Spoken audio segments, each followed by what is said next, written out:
AI breaks differently. You don't see a red flag like you would in a cybersecurity test or a pen test. There's no like detection alert. It doesn't work like that. With the flow of data, AI breaks by doing exactly what it is being told to do by something in the flow that is telling it something different than its originators intended. Why aren't we seeing, if there's a 4% error rate, that's the ceiling across all the models, why aren't we seeing systems blowing up in the news every day? Well, we are. They're just not talking about it. And I'll tell you why. 80% of organizations are stuck in proof of concept, which means there is a reason they don't feel comfortable deploying.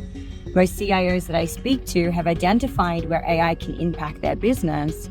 However, what they haven't felt comfortable with is the ability to let a system deploy in a network that may have a level of autonomy for these very reasons. Things like hallucinations, things like the ability for a model to drift, right? Hallie talks a lot about the data and the data flow, whereas most generative tools are fine-tuned or they're throwing some rag on it, and it's coming back to the fact that CIOs just don't feel good or comfortable deploying them, let alone what we're talking about, which is the network that they're now plugging into and their ability to be able to act in that network and behave in a certain way. So AI has promise, but the reason we're not seeing huge amounts of catastrophic failures is because there's not enough AI models in the market today, which is why when you speak to people and you say, show me a use case with ROI, Yes. Show me. Yes. Everyone's like, Freezes because up. they're frozen on the promise of AI, not necessarily the true deployment of AI.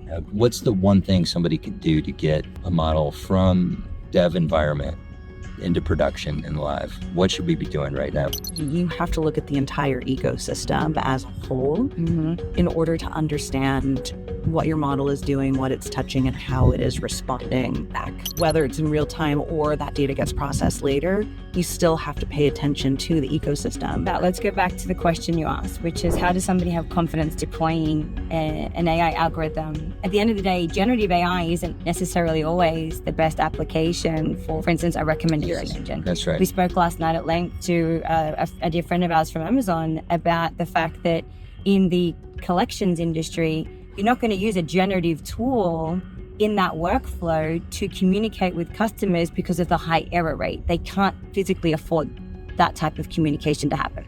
There is a 0% tolerance to hallucination. So they're using traditional machine learning models that are working extremely well. Uber, for instance, we're in an Uber right now.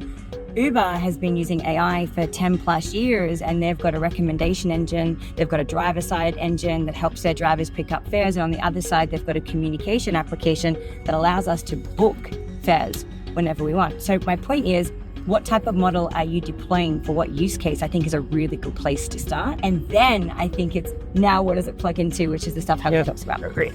So we've talked about plugging in all these vulnerabilities and how necessary it is to identify them to have confidence in releasing a model. How much is this going to cost? So roughly we've seen test sets are kind of running anywhere from about 800,000 to I think some stats said 2.5. We've spoken to customers that are spending anywhere beyond $5 million just to test a model, and that's not including the environment it's plugging into. That's just testing it in a dev environment pre-deployment, which is wild. And that's if you get it right. If you mess it up in any way, shape, or form, forget it. You're going to be charged thousands, hundreds of thousands of dollars just to clean up an accidental test that you didn't mean to run. All that's just thrown away, right? Yeah, and you're not going to get it back. You've signed it away. Thanks for asking, Chris. Peace.